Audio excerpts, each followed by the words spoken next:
Halloween in Ireland was when seasonal labourers who travelled around for work returned home. On the roads back, they would stop at strangers' houses and in return for hospitality would sweeten the night with songs and stories. Paddy Ahern was one such labourer, but when asked for a story, he'd say he had none. Soon, when folk met him on the road, they'd race ahead, close their doors, blow out their lamps and pull down their shutters. For who wanted to be stuck with a fellow with no tale to tell? Poor Paddy would be forced to sleep outdoors under the hedges, the distant barking of foxes his only company. One late October, when the air was filled with whispering strangeness, the trees wept leaves, bare branches scratched low clouds. Paddy was on his wandering way home through the empty countryside of damp, ridgy fields, the sun falling low, the winter chill deep in his bones, when he saw a big house looming up ahead.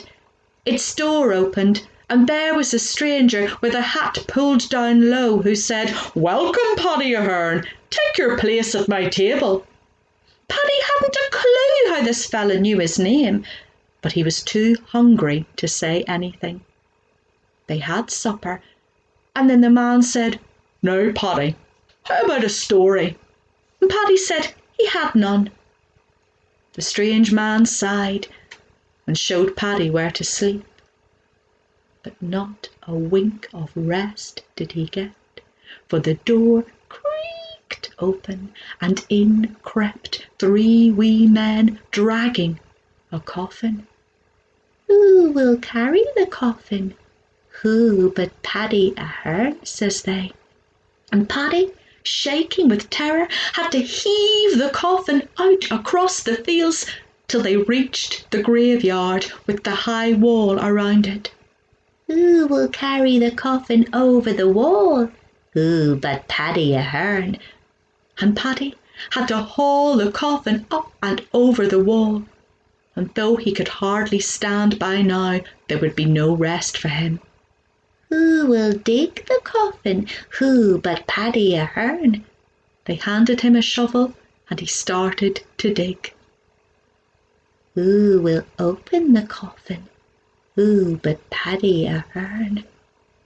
And Paddy, nearly astray with terror, opened up the coffin lid, and what do you think? It was empty. "Who will go in the coffin? Who but Paddy Ahern?" They made a grab for him, but Paddy was already up and away over the wall in one buck leap. He could feel the men hot on his heels, their breath on his neck. He saw a lamp in a window and he made for it, shouting to the people of the house to come and save him. The door opened, and there was the stranger with his hat pulled down low. This was too much for poor Paddy, and he fell in a faint. When he awoke, it was daylight, and the strange man was up and about in his kitchen. There wasn't a sign of anyone else. "Ah, you're awake, Paddy. Did you sleep well?" "I did not," said Paddy. "It's destroyed I am after last night, and I'm not staying here a minute longer." And he legged it to the door, just as the strange man said, "Now listen, Paddy. I felt sorry for you, wandering the world without a story in your head. Isn't it a fine tale you have to tell at every house you stop in from now on?" Well, Paddy was already across the fields, and when he reached the ditch he turned back. But not a sign of the house could be seen, only the empty fields and the low clouds. But it was true what the man had said. Paddy now had a story, and he was welcomed everywhere to tell it. Sure, who do you think told it to me?